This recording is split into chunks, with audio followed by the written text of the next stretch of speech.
وآلہ اجمعین واللعنۃ الدائمۃ علی اعداء محمد وآل محمد اما بعد وفقنا اللہ وإیاکم للعلم والعمل الصالحین انشاءاللہ تعالی۔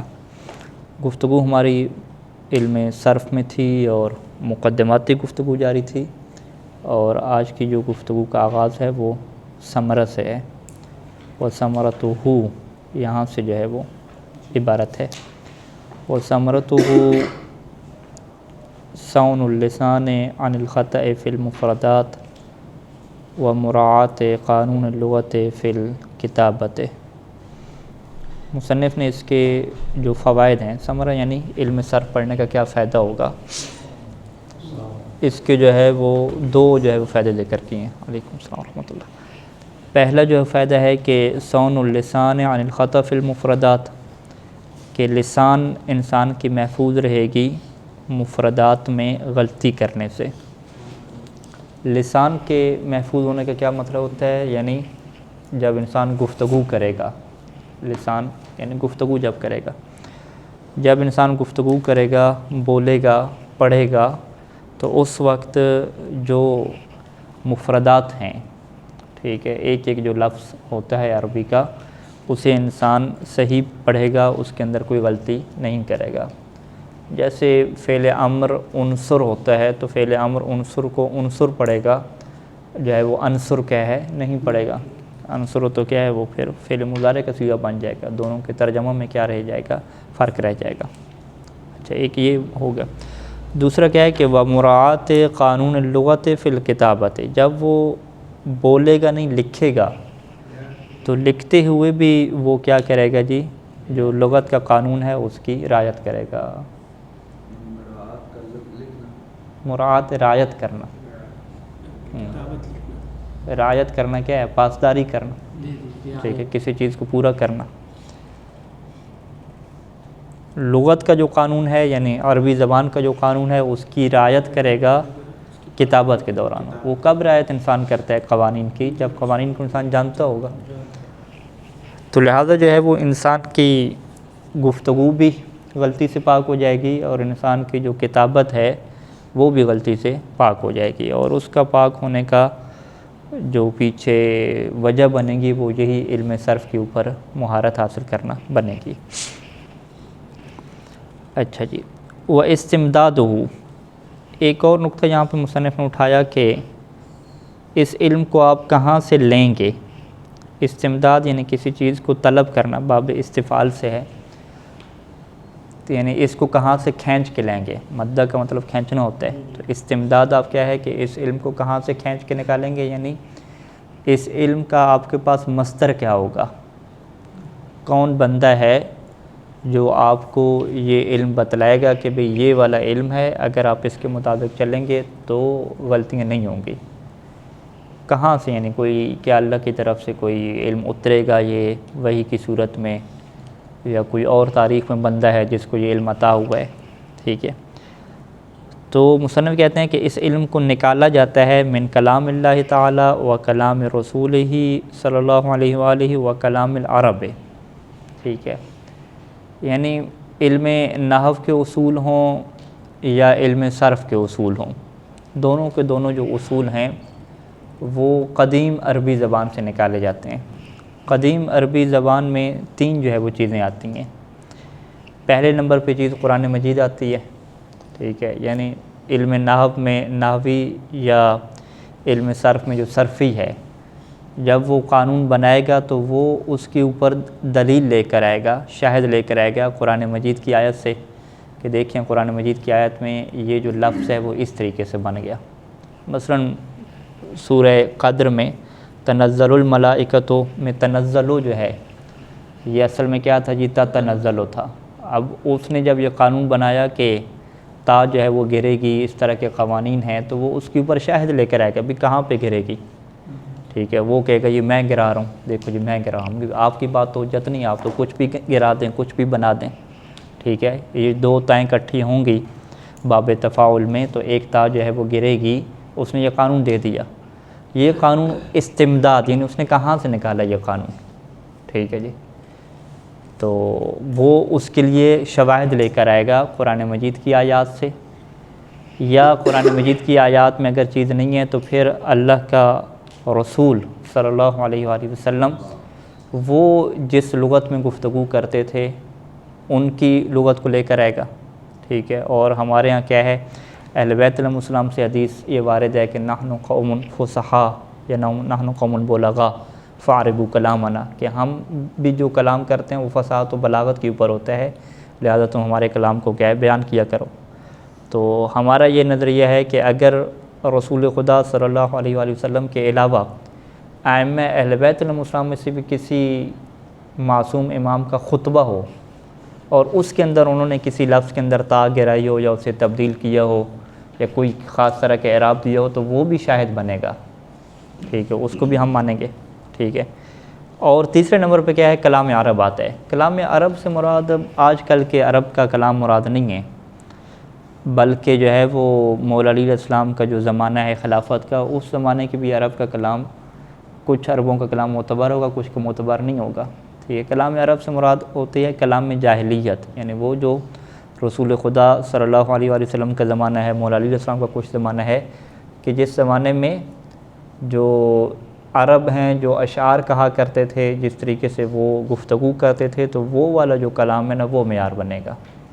پھر مولا علیہ السلام کی جب خلافت آئی تو اس وقت کافی عربی زبان خراب ہونے لگ گئی تھی، ٹھیک ہے، لوگ صحیح اعراب لگا کے نہیں پڑھتے تھے، کیونکہ جو عجم ہیں، غیر عرب ہیں، وہ بھی کافی آنا شروع ہو گئے، مسلمان ادھر ادھر پھیل گئے، تو اس وجہ سے جو اصل کلام عرب تھا، جس اصل کو کیا کہتے ہیں، کلام میں جاہلیت کہتے ہیں، اس کے اندر کیا ہو گئیں، تبدیلیاں آنا شروع ہو گئیں۔ تو جب تبدیلیاں آنا شروع ہو گئی تو اس کے بعد والا جو کلام ہے نا وہ حجت نہیں ہوگا، ٹھیک ہے۔ لہٰذا ہم عرب کے ہر شاعر کو بھی نہیں لے سکتے، اس شاعر کو لیں گے جس کا تعلق زمانہ رسول سے ہوگا، زمانہ مولا علی علیہ السلام کے زمانے سے ہوگا، یعنی وہ جو قریبی لوگ ہیں ان لوگوں کا کوئی اگر شعر ہمیں ملتا ہے، اس بات سے غرض نہیں ہے کہ وہ شعر کہنے والا مسلمان ہے یا کافر ہے، بس وہ عرب ہونا چاہیے، تو اس کے اشعار سے اور اس کی جو فصاحت و بلاغت کا کلام ہے وہاں سے بھی ہم صرف اور نحو کے قواعد کو نکال سکتے ہیں۔ تو لہٰذا ہمارے پاس کیا ہے، تین چیزیں یہاں پہ ہو گئیں، ٹھیک ہے، قرآن مجید ہو گیا، رسول اور معصوم کا کلام ہو گیا، اور تیسرے نمبر پہ ہم جاہلیت کا کلام لیں گے۔ جاہلیت سے مراد رسول خدا اور مولا علیہ السلام کے زمانے میں جو شعراء تھے، ان کے عرب کے کلام پڑھنے والے، ان کا کیا کلام مراد ہے۔ لہٰذا آج کل اگر کوئی شاعر جو ہے وہ کوئی شعر کہتا ہے عرب کا اور اس کے اندر وہ جو ہے وہ حرف جارہ کے بعد وہ ضمہ لگا دیتا ہے، جو کچھ کر دیتا ہے، تو ہم یہ نہیں کہیں گے کہ بھی یہ بھی تو عرب ہے، نہیں، اس کی کلام کیا حجت نہیں ہوگی، واضح۔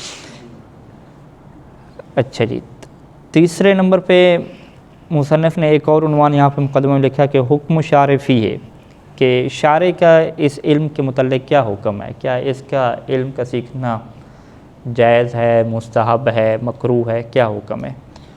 تو مصنف نے جواب دیا کہ شارع کا اس علم کے متعلق یہ حکم ہے کہ الوجوب الکفائی، کہ یہ علم کا حاصل کرنا واجب کفائی ہے۔ واجب کفائی کسے کہتے ہیں کہ اگر ایک بندہ بھی اس علم کو حاصل کر لے، ٹھیک ہے، تو باقیوں کے اوپر ساقط ہو جاتا ہے۔ اس کی مثال ہم فقہ میں کیا کرتے ہیں، میت کو دفن کرنا، مسلمان میت کو دفن کرنا، اگر ایک بندہ بھی یا کچھ بندے اسے دفن کر دیں تو باقیوں کے اوپر وہ وجوب ختم ہو جاتا ہے۔ شارع، ہاں، شارع سے مراد کیا ہوتا ہے، اللہ تعالیٰ کی ذات ہوتی ہے، ٹھیک ہے۔ جب ہم کہتے ہیں نا شریعت کا حکم ہے، شریعت کا حکم ہے، آپ کیا کہتے ہیں، یہ شارع مقدس نے کیا فرمایا، تو شارع مقدس مراد اللہ تعالیٰ کی ذات ہوتی ہے یا اہل بیت علیہ السلام مراد ہوتے ہیں کہ جن کی بات کیا حجت ہے، ٹھیک ہے۔ نیچے میری کتاب میں نیچے ایک حاشیے لگائے ہوئے، وہاں پہ لفظ میں لکھا مشترع، اشترع یشترع مشترع، اس کا مطلب کیا ہے، شریعت کو جاری کرنے والا، یعنی جو شریعت کو جاری کرنے والی ہستیاں ہیں ان کے اس کے بارے میں کیا حکم ہے، وہ وجوب کفائی ہے۔ اچھا، یہ وجوب کفائی کے حکم میں فقہی طور پہ یہاں پہ ایک مسئلہ ہے کہ ہر وہ علم جس کی انسان کو ضرورت ہو اس کا حاصل کرنا واجب کفائی ہوتا ہے۔ مثال کے طور پہ ہمیں ضرورت ہے کہ کوئی گھر بنانے والا ہو، مستری، ٹھیک ہے، تو مستری بننا بھی کیا ہو جائے گا، واجب کفائی ہو جائے گا۔ اگر کوئی بندہ بھی مستری نہیں بنتا اور کسی کا کوئی گھر بنانے والا ہے ہی نہیں، لوگوں کو بنانے گھر نہیں آتا، تو معاشرہ کیا ہے، مشکلات کا شکار ہو جائے گا، تو لہٰذا وہاں پہ شریعت کا کیا حکم آ جائے گا کہ بھئی انجینئر بننا، مستری بننا بھی واجب کفائی ہے۔ اسی طریقے سے آپ کہہ دیتے ڈاکٹر بننا، ٹھیک ہے، ڈاکٹر بننا بھی کیا ہے، واجب کفائی ہے۔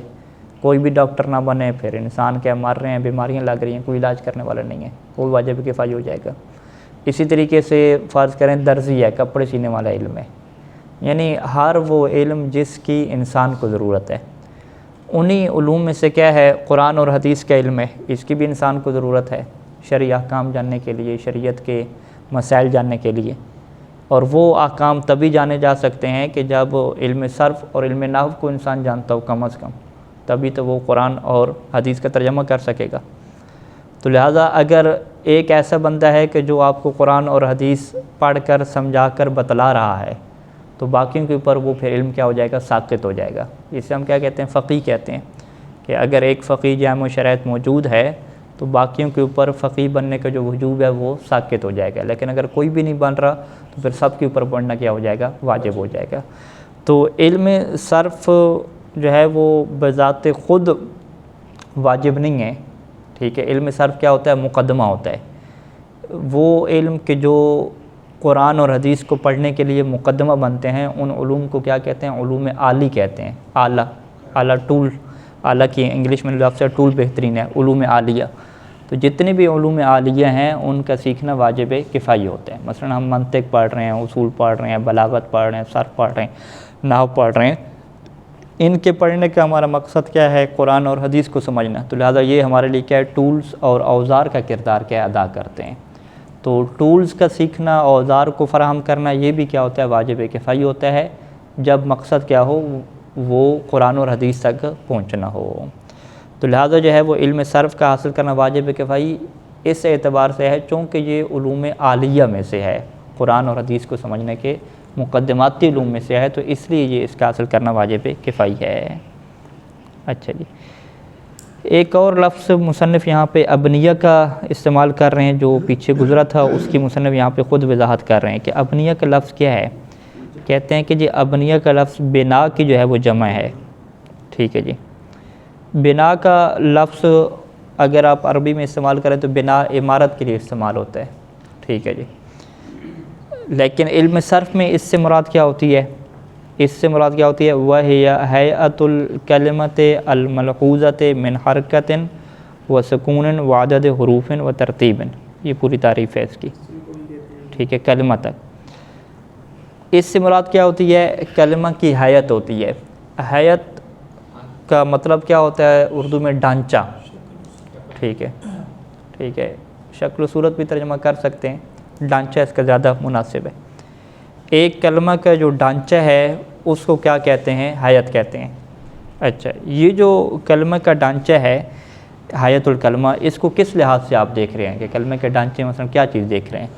کہتے ہیں کہ الملحوظۃ، کہ جس کو لحاظ کیا جاتا ہے، کہ جس میں آپ کا جو تصور ہوتا ہے بنیادی طور پہ ڈھانچے کو دیکھنے میں، وہ کس اعتبار سے ہوتا ہے کہ من حرکت و سکون، آپ کلمہ کے اوپر جو جس حرف کے اوپر حرکت لگی ہوئی ہے، جو حرف ساکن ہے، دو چیزیں، تیسرا اس کے اندر حروف کی کتنی تعداد ہے، اور چوتھے نمبر پہ ان کی ترتیب کیا ہے۔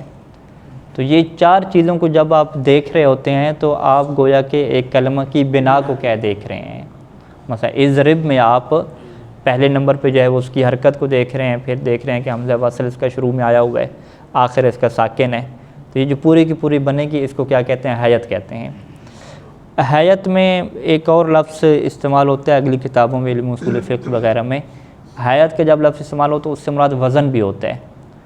مثلاً وہ پوچھیں گے کہ جی اضرب کلمہ کی حیت کیا ہے، یہ سوال ہوگا، تو آپ کیا کہیں گے کہ اضرب کلمہ کی حیت افعل ہے، تو افعل کو کیا کہہ دیا جی، یہ حیت ہے، یہ ایک ڈھانچہ ہے، سانچہ ہے، جس کے اندر کلمہ جو ہے وہ اضرب کیا آتا ہے۔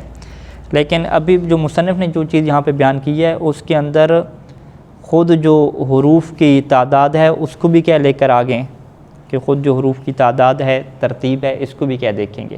تو لہٰذا یہاں سے ان کی مراد وزن نہیں ہے، وزن کے لیے وہ الگ ایک قانون آگے بیان کریں گے، تو ان سے مراد خود اس کلمہ کی بنا ہے، کہ خود اضرب کو آپ دیکھیں کہ اس کے اندر کتنے حروف موجود ہیں، کیا کیا چیز موجود ہے، وہی کیا دیکھیں گے ساری کی ساری۔ اچھا جی، اس کے بعد مصنف نے تعریف کی ہے کلمہ کی، ٹھیک ہے، یہ نحو میں بھی آپ نے تعریف پڑھی ہوگی اس کی، شرح قطر النداء میں۔ کلمہ کی تعریف مصنف نے کیا کی ہے؟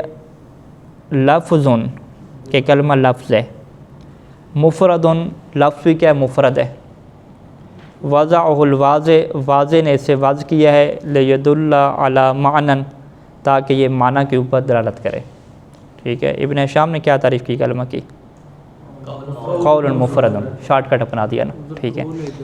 ہاں، تو یہ انہوں نے لفظ کہا، پھر لفظ کے ساتھ مفرد کی قید لگائی، مفرد کے ساتھ پھر وضعہ الواضح کی قید لگائی، ٹھیک ہے، لیدل علی معنی، تاکہ واضح نے اسے کیوں وضع کیا ہے؟ کسی معنی کے لیے وضع کیا ہے، بغیر معنی کے نہ ہو، تاکہ اس سے مہمل خارج ہو جائے۔ یعنی اب یہ ساری کی ساری یہاں پہ کیا نحوی بحث ہے، اس کو ہم مختصر طور پہ بیان کر دیتے ہیں، ٹھیک ہے جی۔ لفظ کی قید لگانے سے کیا چیز خارج ہوئی ہے؟ جو لفظ نہیں ہوتی، فقط آواز ہوتی ہے، ٹھیک ہے۔ لفظ کسے کہتے ہیں اور صوت کسے کہتے ہیں؟ لفظ اس آواز کو کہتے ہیں جو حروف کے اوپر مشتمل ہو، اللفظ صوت المشتمل علی بعض الحروف، ٹھیک ہے۔ مفرد کسے کہتے ہیں؟ ہاں، ما لا یدل جزءہ علی جزء معنی ہو، کہ جس کے اگر آپ پارٹس بنا دیں تو ہر پارٹس کا الگ معنی نہ ہو۔ یہی مثال زید کی دیتے ہیں کہ زا، یا اور دال تین اس کے حصے ہیں، تو یہ الگ الگ معنی نہیں بنے گے۔ اچھا، وضع الواضح لیدل علی معنی، اس تعبیر کا کیا مطلب ہے؟ کہ اس لفظ کا معنی ہونا چاہیے۔ اسے کیا کہتے ہیں؟ کہ وہ لفظ موضوع لہو ہو، ٹھیک ہے، لفظ موضوع لہ بھی کہتے ہیں، اور اس کے لیے ایک اور کیا ہے؟ لفظ مستعمل بھی کہتے ہیں۔ یہ کس کے مقابلے میں ہوتا ہے؟ لفظ محمل کے مقابلے میں ہوتا ہے۔ لہذا جو کلمہ زید کے مقابلے میں دیز بولتے ہیں، اس کو ہم کلمہ ہی نہیں کہیں گے، ٹھیک ہے، اس کو ہم کلمہ ہی نہیں کہیں گے، یعنی زید جو ہے، دیز جو ہے، اس کو کلمہ ہی نہیں کہیں گے، ٹھیک ہے جی۔ کیوں کلمہ نہیں کہیں گے؟ کیونکہ کلمہ اسے کہتے ہیں جو معنی رکھتا ہو، با معنی، اسے کلمہ ہی نہیں کہا جائے گا اس طرح۔ اچھا، بحیث و آگے ایک اور قید کی اضافہ کر رہے ہیں کہ معنی کے لیے واضح نواز کیا ہو کہ بحیث و متا ذکر ذالک اللفظ فہم منہ ذالک المعنی الموضوع هو لہو، ٹھیک ہے جی، یعنی اس کو معنی کے لیے واضح کیا ہو اس طرح سے کہ متا ذکر ذالک اللفظ، کہ جب بھی اس لفظ کو ذکر کیا جائے تو فہم منہ ذالک المعنی، تو اس سے وہی معنی سمجھا جائے کہ الموضوع لہو، کہ جس معنی کو اس کے لیے وضع کیا گیا ہے۔ یہ ہوا کی تعبیر درمیان میں ویسے لے ہیں، اس کو نہیں ہونا چاہیے۔ الموضوع پھر دوبارہ کا ہوا لہو، ٹھیک ہے، اس ہوا سے مراد بھی وہی معنی ہے کہ وہ معنی وضع کیا گیا ہو لہو، اس لفظ کے لیے، ٹھیک ہے۔ تو لفظ کو ہم کیا کہتے ہیں؟ موضوع کہتے ہیں، معنی کو کہتے ہیں موضوع لہو کہتے ہیں۔ موضوع لہو کو ہم پاکستان میں کیا کہتے تھے؟ موضوع اللہ کہتے تھے، ٹھیک ہے، معنی کو کیا؟ موضوع اللہ، ٹھیک ہے۔ تو موضوع اللہ لفظ استعمال ہوتا تھا، اور اس کے لیے صحیح تلفظ کیا ہے؟ موضوع لہو، ٹھیک ہے۔ تو موضوع لہو کو شارٹ کٹ آپ پڑھتے تھے موضوع اللہ، ٹھیک ہے جی۔ تو معنی کو موضوع اللہ کہتے ہیں، اور لفظ کو کیا کہا جاتا ہے؟ موضوع کہا جاتا ہے، ٹھیک ہے۔ لفظ بنایا جاتا ہے اور معنی کو کیا ہے؟ اس کے لیے جو ہے وہ بنایا جاتا ہے۔ اب یہاں پہ تعبیر دیکھیے گا، ذالک المعنی کہ الموضوع ہوا لہو، اس جملے کا کیا مطلب ہونا چاہیے؟ ٹھیک ہے، کہ اس سے وہ معنی مراد ہے کہ الموضوع ہوا، کہ لفظ کو وضع کیا گیا لہو، اس معنی کے لیے۔ ایک یہ تعبیر ہے کہ الموضوع کو ہم معنی کے لیے صفت نہیں بناتے ہیں، الموضوع ہوا یوں بناتے ہیں کہ ہوا الموضوع، ٹھیک ہے جی۔ موضوع کو ہم بناتے ہیں خبر مقدم، اور ہوا کو مبتدا مؤخر، ٹھیک ہے۔ یہ جو پورا جملہ ہے یہ صفت بنے گا معنی کے لیے۔ تو الموضوع ہوا سے مصنف یہ بتانا چاہتے ہیں کہ جو وضع کیا جا رہا ہے وہ کس کو وضع کیا جا رہا ہے؟ لفظ کو وضع کیا جا رہا ہے۔ کس کے لیے وضع کیا جا رہا ہے؟ معنی کے لیے، ٹھیک ہے۔ یعنی ایسا نہیں ہے کہ ہم معنی کو وضع کرتے ہوں لفظ کے لیے، ٹھیک ہے، معنی کو وضع نہیں کرتا، معنی تو پہلے سے ہوتے ہیں نا۔ معنی کیا مطلب؟ مثلا یہ دریا ہے پہلے سے، ٹھیک ہے، وہ بچہ پہلے سے اس کا آیا ہوا ہے، کتاب پڑھی ہوئی ہے، اب ہم نے یہ جو چیز پڑھی ہوئی ہے یہ معنی ہو گیا، اس معنی کے لیے ہم نے کیا کرنا ہے؟ لفظ وضع کرنا ہے، ٹھیک ہے۔ تو انہوں نے کہا کہ بھی جو فریج ہے، فریج کو انہوں نے کہا یہ انگلش میں کہتے ہیں، ٹھیک ہے، آپ جو ہے نا اردو میں اس کا جو ہے وہ لفظ وضع کریں، ٹھیک ہے. تو ہم نے معنی تو وضع نہیں کیا، لفظ وضع کیا. انہوں نے کہا اس کا کیا نام رکھیں فریج کا؟ انہوں نے کہا چلو اس کا نام رکھتے ہیں برف خانہ رکھ دیتے ہیں، ٹھیک ہے. فریج کو اردو میں کیا کہتے ہیں؟ برف خانہ کہتے ہیں. اچھا کوئی نام نہیں ہے اردو میں؟ ہاں وہ تو انگلش کا نام ہو گیا. کیا کہتے تھے؟ نعمت کدہ فریج کو. اچھا نعمت کدہ. بہرحال ٹھنڈا کمرہ کہتے ہیں، برف خانہ کہتے ہیں، کچھ کیا ہے اس کا برف خانہ، مثلا وہ فریزر کا نام برف خانہ لکھ دیتے ہیں، ٹھیک ہے. اوپر والے حصے کو برف خانہ کہتے ہیں، ٹھیک. وہ یہ مثلا موبائل ہے، موبائل کا ہم نے کہا کہ بھی موبائل تو عربی کا کیا نام ہے، انگلش کا لفظ ہے، تو آپ اس کے لیے جو ہے وہ لفظ وضع کریں کون سا جی؟ عربی کا. تو عربی والے نے جوال اس کا کیا لفظ وضع کر دیا، جوال، ٹھیک ہے جی. تو اس کا نتیجہ کیا نکلا کہ جس چیز کو وضع کیا جاتا ہے وہ لفظ ہوتا ہے اور معنی کے لیے کیا ہوتا ہے؟ وضع کیا جاتا ہے. اب یہاں پہ یہ تعبیر میں ہوا کا کہ آپ کو معنی سمجھ آئے گا کہ فہم منہ ذالک المعنی، کہ وہ لفظ کہ جس سے وہ معنی سمجھا جائے. الموضوع، جیسے آپ کہیں گے نا کہ ذالک المعنی الموضوع جیسے کہیں گے، تو اس کا مطلب کیا ہے کہ موضوع کو آپ معنی کی صفت بنا رہے ہیں کہ اس معنی کو کیا وضع کیا گیا ہو، تو یہ کیا ہو جائے گا؟ مطلب غلط ہو جائے گا. لہٰذا اس کو الموضوع ہم نے نہیں پڑھنا، بلکہ اس کو کیا پڑھنا ہے؟ الموضوع پڑھنا ہے، ٹھیک ہے. اور آگے کیا پڑھنا ہے؟ ہوا پڑھنا ہے. پھر ہم کہیں گے الموضوع ہوا کہ کیا مطلب؟ یعنی الموضوع ہوا کہ اس کو وضع کیا گیا. ہوا کیا مطلب؟ لفظ. ہوا سے کیا مراد ہو جائے گا؟ لفظ. یعنی اس لفظ کو وضع کیا گیا لہو اس معنی کے لیے، ٹھیک ہے جی. اور اگر آپ اس کو موضوع پڑھتے ہیں تو پھر کیا ہو جائے گا کہ معنی کو وضع کیا گیا ہے لہو اس لفظ کے لیے. تو اس کا پھر صحیح ترجمہ ہم کیسے کریں گے کہ ہوا کی ضمیر کس کی طرف پلٹ رہی ہے؟ لفظ کی طرف، اور لہو میں ہو کی ضمیر معنی کی طرف، کہ لفظ کو وضع کیا جائے اس معنی کے لیے. اچھا یہ عبارت کی دیکھتے ہیں جی. اچھا آگے مصنف نے پھر نحوی بحث تھوڑی چھیڑ دی. تقسیم الکلمت، کلمہ کی تقسیم کی. کلمہ جو ہے وہ 3 قسمیں رکھتا ہے. تنقسم الکلمۃ الی اسم و فعل و حرف. فالاسم ما وضع لیدل علی معنی مستقل بالفہم. اسم کو وضع کیا گیا ہے لیدل علی معنی، تاکہ ایک ایسے معنی کے اوپر دلالت کرے کہ جو مستقل بالفہم ہو. مستقل بالفہم کا کیا مطلب ہے؟ کہ لیس الزمن جزءا منہ. یہ خود اس کی وضاحت ہے. مستقل کسے کہتے ہیں؟ اکیلے کو کہتے ہیں نا، الگ، کہ جو فہم سمجھنے کے لیے مستقل حیثیت رکھتا ہو، زمانہ اس کے ساتھ جز کے طور پہ نہ آتا ہو، ٹھیک ہے. زمانہ، ٹھیک ہے. یعنی مثال کیا ہے؟ رجل اور کتاب کی مصنف نے دی. رجل میں آپ زمانہ ماضی کی بات کرتے ہیں، کتاب میں آپ مضارع کی بات کرتے ہیں. ایسا تو نہیں ہے نا، حال کی بات تو نہیں ہوتی، ٹھیک ہے. اس کا مطلب کیا ہے کہ ہر وہ کلمہ کہ جس کا فقط معنی ہو اپنا، زمانہ اس کے اندر نہ پایا جاتا ہو، ٹھیک ہے، تو اس کو ہم کیا کہتے ہیں جی؟ اسم کہتے ہیں. اب یہاں پہ یہ آئے گا کہ بھئی جو حروف ہیں ہمارے پاس، من الہ، ان کا بھی اپنا معنی ہوتا ہے. اس کے اندر بھی کیا زمانہ نہیں ہوتا، ٹھیک ہے جی. تو پھر حروف کے اندر بھی زمانہ نہیں ہوتا اور اسم کے اندر بھی زمانہ نہیں ہوتا. تو دونوں کا معنی کیا ہو گیا؟ مستقل ہو گیا، الگ ہو گیا. تو دونوں میں فرق کیا ہے؟ ٹھیک ہے. اب یہاں پہ جو ہے وہ اصل مستقل بالفہم کا کیا ہے؟ تفسیر رہے گی. مستقل کی مصنف نے قید لگائی ہے کس کے ساتھ؟ فہم کے ساتھ لگائی ہے. مستقل بالفہم میں. اور حرف کے اندر آپ جائیں گے تو وہاں پہ کیا قید لگائی؟ مستقل بالفہم، غیر مستقل بالفہم، ٹھیک ہے جی. اس سے کیا کہتے ہیں کہ اس معنی کو سمجھنے کے لیے آپ کو کسی اور کلمہ کی ضرورت پڑے تو وہ کیا ہوتا ہے؟ غیر مستقل ہوتا ہے.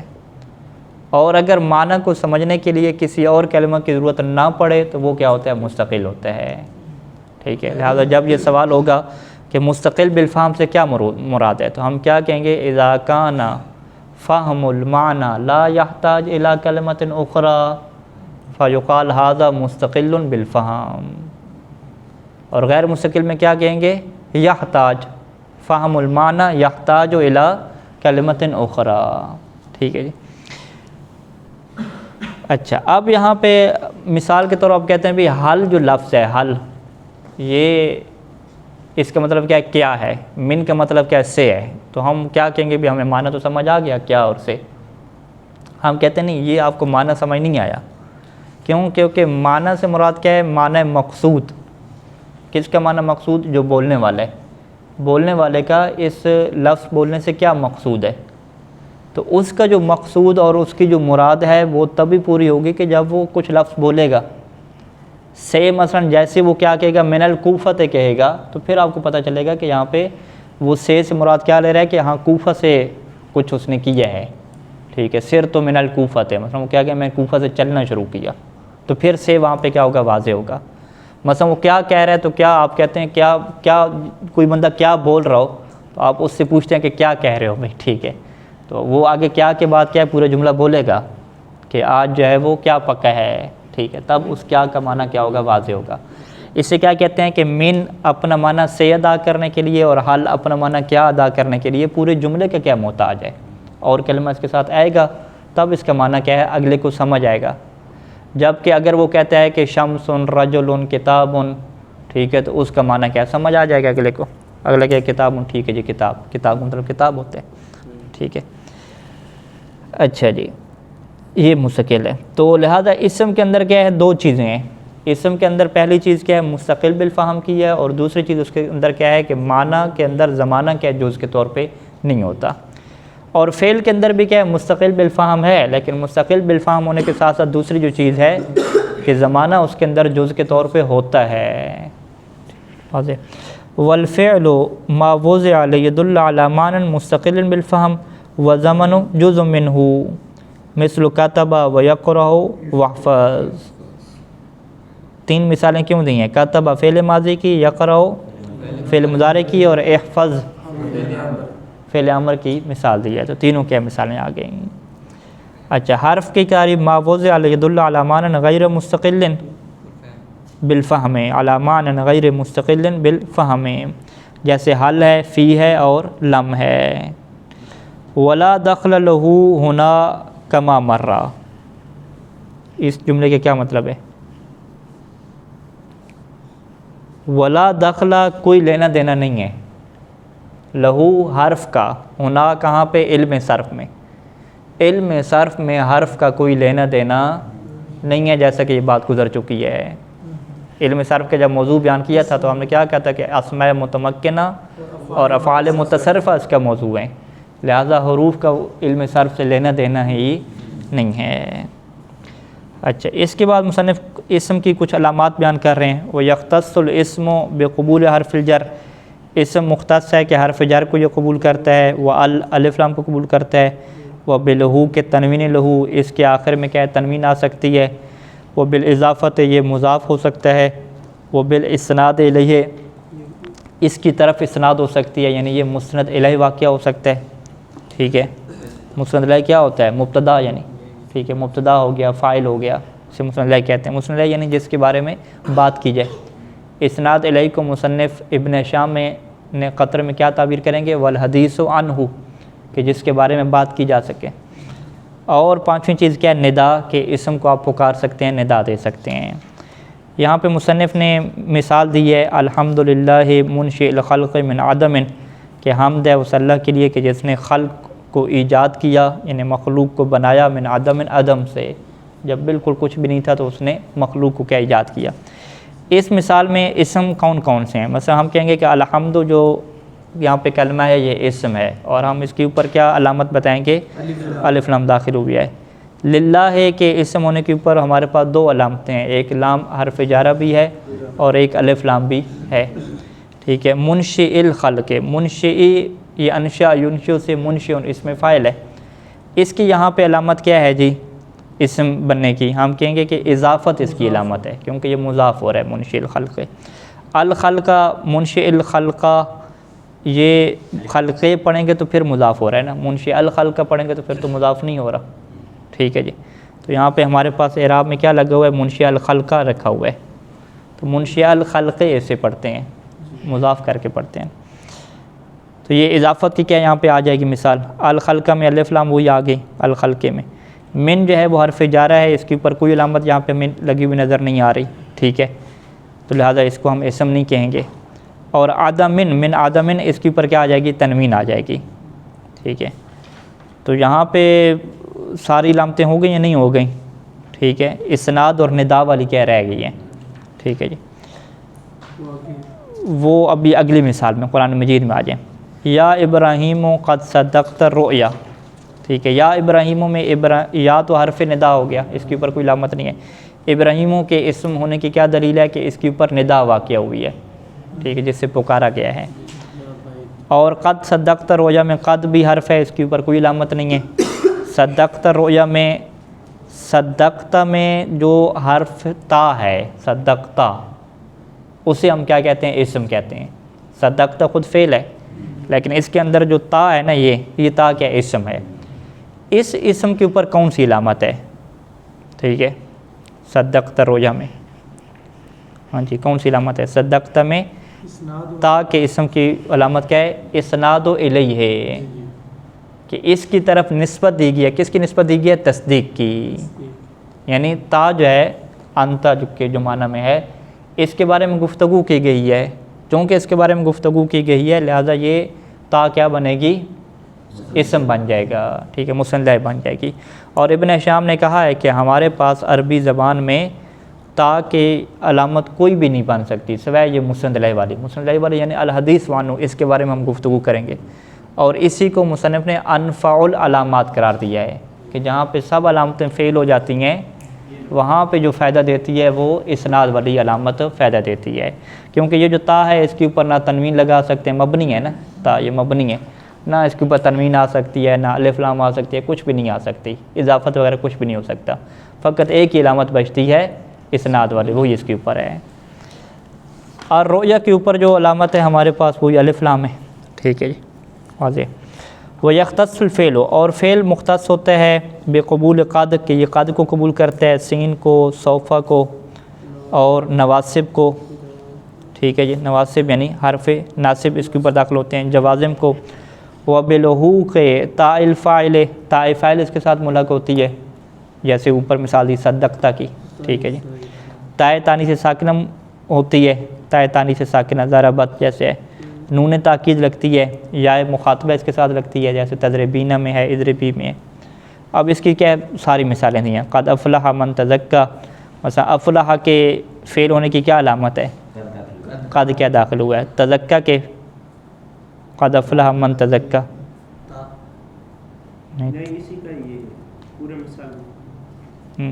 نہیں، تزکا کے اندر کیا علامت ہے؟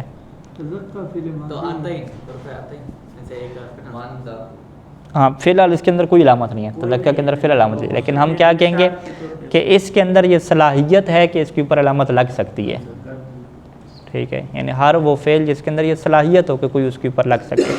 فی الحال اس کے اندر علامت وہی ہے کہ تعریف فعل کی اس کو ضد کرتی ہے، کہ اس کا معنی ہے مستقل اور زمانہ کیا ہے اس کے ماضی کے پایا جاتا ہے، کہنا پریکٹیکل طور پہ کوئی علامت نہیں پائی جاتی۔ اچھا جی، سنقرئک کا فلا تنسیٰ میں سین جو ہے وہ داخل ہوا نقرے کے اوپر، ٹھیک ہے، اور فلا تنسیٰ میں لام جو ہے یہ جازمہ تو نہیں ہے نا، ٹھیک ہے۔ وَلَسَوْفَ يُعْطِيكَ میں سوفہ کیا داخل ہوا، ٹھیک ہے۔